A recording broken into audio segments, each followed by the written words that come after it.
Chapter 44. You've never been to a real bar. You've been inside plenty of places that serve alcohol, but the idea of an alcohol-exclusive location always seemed unwise to you as someone whose kidneys weren't made to process it. All this time spent trying to survive as a human, and you still feel like you never properly got to live as one. Everything you did was always so cautious, perfectly calculated to make sure that it wouldn't bother anyone or even draw their attention. In the woods, it had felt like a different shade of the same. You'd overcommitted yourself, confidently and defiantly, in an attempt to hide the fact that you were never really sure about what you were doing or if you wanted to be doing it at all. It frustrates and worries you to think that of all the places you've tried to fit in, none have had a place for you. But at least you're in the right headspace for your first trip to a dark bar.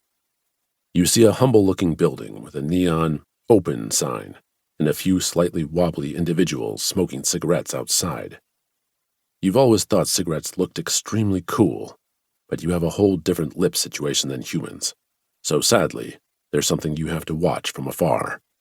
The bar is called Ed and Jane's. It's perfect. You walk inside and are immediately confronted with an olfactory overload.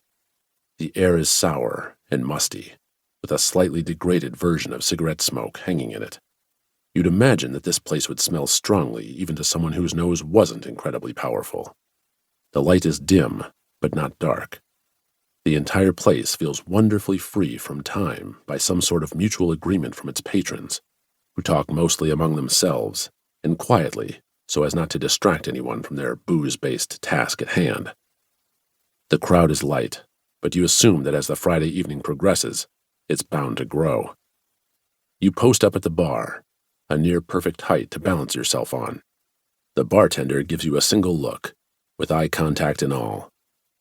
"A big cheap beer, please," you say, not feeling like you need to convince anyone that you've had a long day.